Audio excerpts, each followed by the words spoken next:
الله الرحمن الرحيم. مساء الخير يا صبايا، اهلا بكم في سفرة سماح. احنا النهارده يا بنات هنعمل مع بعض الفطير الشرقي.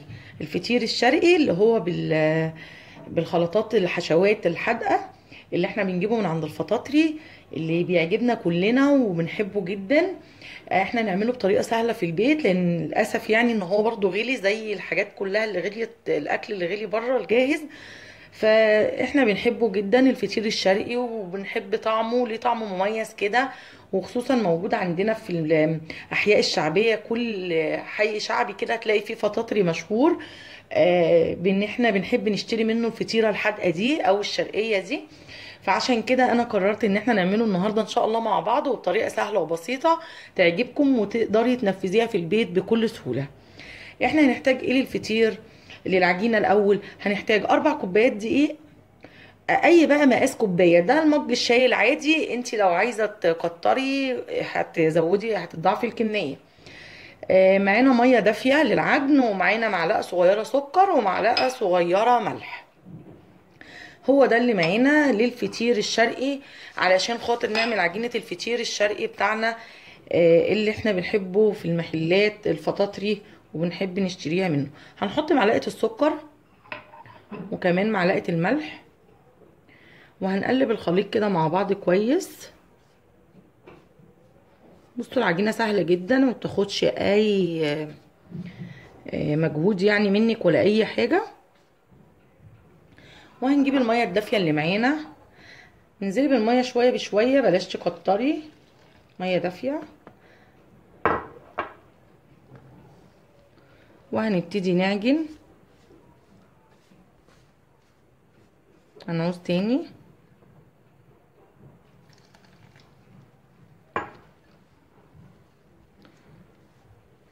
ميه خلي بالكوا واحده واحده، بلاش تحطوا كتير حتى لو انت عارفه المقدار، علشان انواع الدقيق اوقات بتختلف.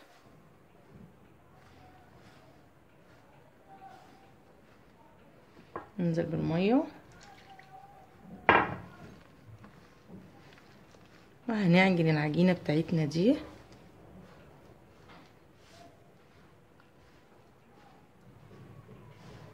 هنحتاج سنه ميه تانية، وهنبتدي نلم عجينتنا بقى بالميه. اهي يا بنات، بصوا احنا عايزينها في الاول بتلزق كده. احنا هنشيل بقى الطبق وناخدها على الرخامه بتاعتنا كده ونعجنها. بصوا كل التلزيق اللي في ايد ده هيروح ما انتي بتعجنيها، طول ما انتي بتعجنيها كده هيروح. وكمان العجينه هتفتحي معاكي.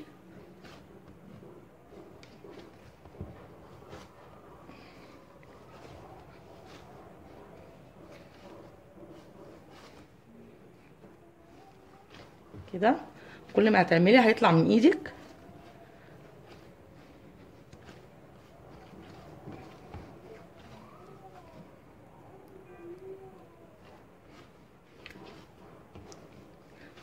هتفضلي تعجني في العجينه حوالي 5 دقايق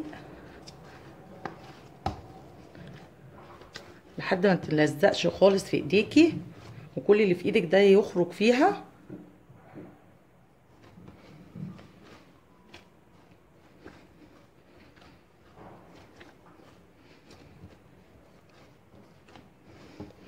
هي خلاص ما بقتش تلزق.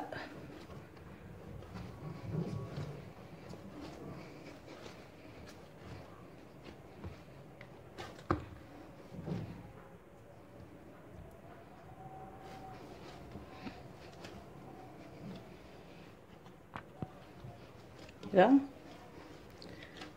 بصوا بقى لونها فتح وغير ازاي. بس كده نلمها. مج الميه اللي كان معانا، المج ده بياخد 2.5 كوبايات من مج الشاي العادي، اتبقى منه حوالي مج الا ربع اهو، مخدناهوش كله. هنجيب بقى الطبق اللي احنا كنا بنعجن فيه ده، وهنعمل فيه نقطة زيت كده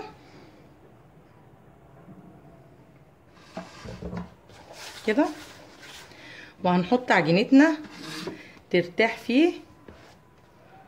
لمدة ساعة او ساعة ونص. لازم العجينة بتاعت الفطير ترتاح كويس عشان خاطر نقدر نفردها. انا هغطيها بقى بكيس نايلو او الاسترتش بتاع التلاجة، وهنرجع مع بعض بعد ساعة نشوفها. لازم ترتاح كويس يا بنات عشان نقدر نفردها، وكمان اوريكم احنا هنحشيها بايه. يا بنات بعد العجينة بتاعتنا ما ريحت ساعة، لازم ترتاح ساعة يا بنات عشان خاطر نعرف نفردها كويس. اهي معانا. ومعانا بقى الحشوة ايه دي، اللحمة معصجة عادي خالص، مفرومة متعصجة عادية خالص. انا مش حاطة عليها اي اضافات، هي بس فص ثوم وبصلة واللحمة المفرومة. مش حاطة عليها فلفل ولا اي حاجة علشان خاطر احنا هنحطهم فريش. ومعانا فلفل اخضر متقطع مكعبات كده رومي، فلفل برضو احمر متقطع مكعبات رومي، ده على حسب ذوقك يعني. ولو عايزه فلفل حار حطي. زيتون اسود او اخضر اللي عندك في البيت، انا عندي اسود المخلي ده. كمان عندك جبنه رومي وجبنه موتزاريلا، وبرضو دول على حسب الرغبه، وممكن جبنه شيدر. على فكره بقى ينفع الحشوه بدل اللحمه المفرومه دي تحطي سجق شرقي، تحطي سوسيس، تحطي تونه، تحطي بصوا كل الحاجات، اللحوم البارده اللي هي زي التركي، بسطرمه، كل الحاجات دي ينفع تبدلي بيها اللحمه المفرومه. طب احنا هنعمل ايه؟ احنا نركن حشوتنا دي على جنب دلوقتي خالص، وهنبتدي نفرد في العجين بتاعنا. بصوا يا بنات انا هعمل العجينه كلها اللي احنا عملناها لصينيه واحده، عشان انا عاملها بصوا في صينيه قد ايه، صينيه كبيره. انت لو هتعملي في صينيه اصغر من ده اقسمي العجينه نصين، هتعمل لك اتنين. انا عشان اعملها في صينيه كبيره كده فهعملها العجينه كلها اللي معانا واحده بس. هنعمل ايه؟ هناخد العجينه بتاعتنا بقى، احنا مسحنا الرخامه بتاعتنا مسحه كويسه وحطينا عليها العجينه يا بنات. بصوا بقى، ابتدي افردي الاول بالنشابه عشان خاطر تاخدي اكبر يعني فرده انت تقدري عليها. الاول بالنشابه، وبعدين بقى هيبقى معانا زيت وزبده هنبتدي نعمل بيها. بس الاول انا هفرد بالنشابه على قد ما هقدر، على قد ما هقدر هفرد العجينه دي بالنشابه. انا فردتها على قد ما قدرت بالنشابه. معايا بقى زبده انا مسيحاها، وكمان معايا زيت. بصوا بقى هنعمل ايه في الزيت. هنعمل العجينه كده وحطه تحت هنا زيت، عشان بقى هنبتدي نفرد العجينه بالزيت والزبده كده. هي لسه بقى هتتفرد معانا ايه. نعمل كده برضو زيت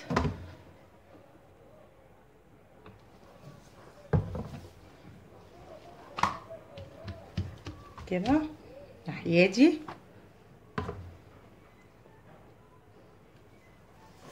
ضمني بقى كل الرخامه والعجينه كلها بقى تحتيها زيت كده كتير. وهنفرد وهنبتدي نفرد بقى بالزيت والسمنه على قد ما نقدر. عايزينها خالص فيها تخن خالص، وبالذات الطروف. هاتي بقى الزبده كده من على الطروف وكله. شايفين يا بنات احنا فردناها ازاي قد ايه. هنبتدي بقى ايه، تعملي كده تهويها كده وهي هتتفرد معاكي. كل ما انت هتعملي كده هتتفرد هي كده، هتتفرد معاكي. احنا هنعملها واحده بس عشان خاطر تبقى معاكي حاجه كويسه. لو اتقطعت منك مفيش مشكله، ما تقلقيش، احنا كده كده هنلمها على بعض كده كده. متخليش حاجه تخينه خالص. هاتي زبده، حطي كده بقى زبده. هنبتدي نلم شويه في العجينه يا بنات. احنا بعد ما حطينا زبده تنينا هنا الجزء ده كده على بعضه. افردي. هنجيب الجزء التاني ندهن برضو زبده.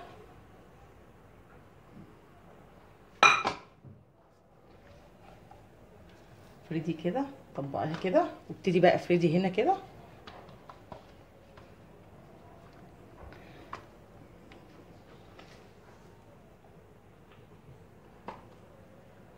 مخليش حاجه تخينه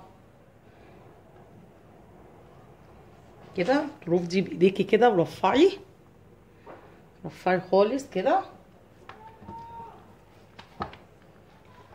هنبتدي بقى نجيب الحشوه ونلم بقيه العجين عليها. هي يا بنات العجينه بتاعتنا، هنجيب بقى الحشوه اللي معانا اللي هي اللحمه المفرومه والجبن والحاجه، ونحط هنا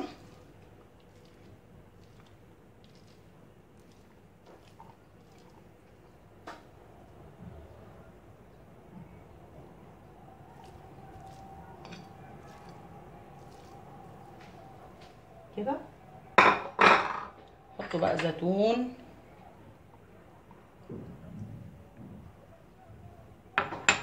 حطوا فلفل اخضر، حطينا فلفل اخضر وفلفل وزيتون اسود، واللحمه هنحط كمان فلفل احمر كده يديله تسكيره حلوه. الحاجات دي ليه نيه؟ عشان تدي قرشه كده حلوه. هنحط جبنه رومي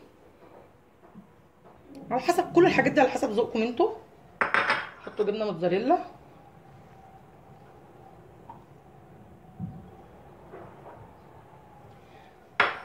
وهنبتدي نلم العجينه بتاعتنا على الكلام ده كله كده.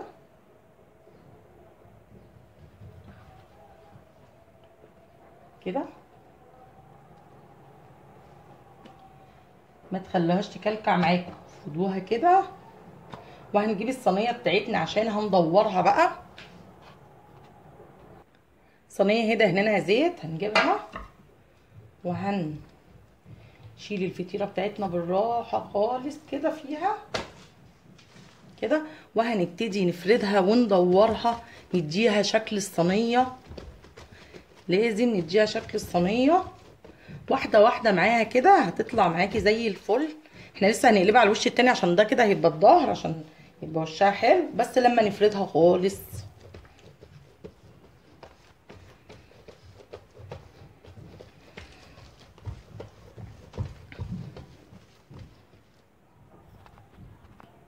ويا بنات بعد ما سويتها في الصينيه وخدت شكل الصينيه كلها واحده واحده معاها، بصوا هتتفتح منك كده وانتي بتعمليها، ما يهمكيش خالص.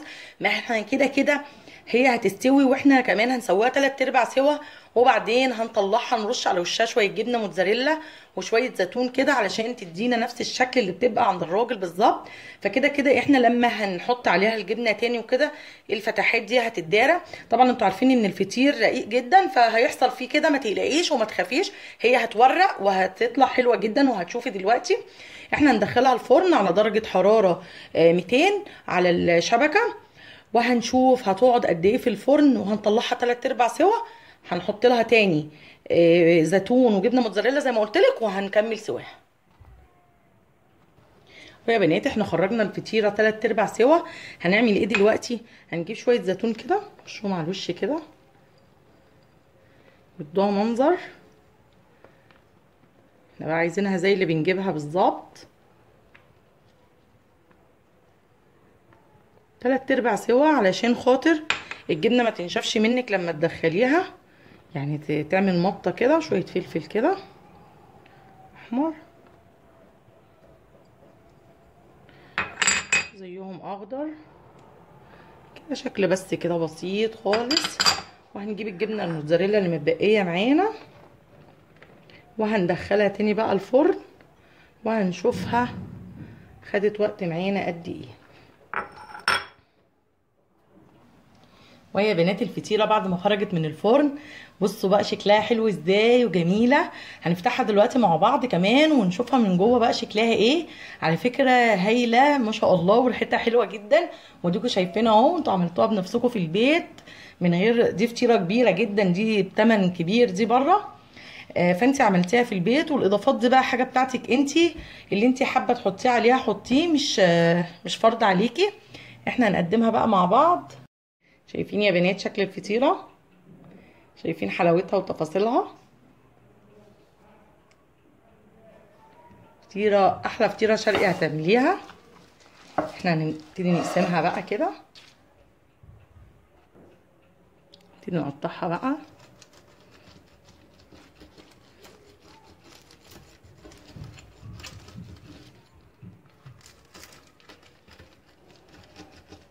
هما بيقطعوها كده مربعات ما بيقطعهاش مثلثات بتاع الفطاطري يعني.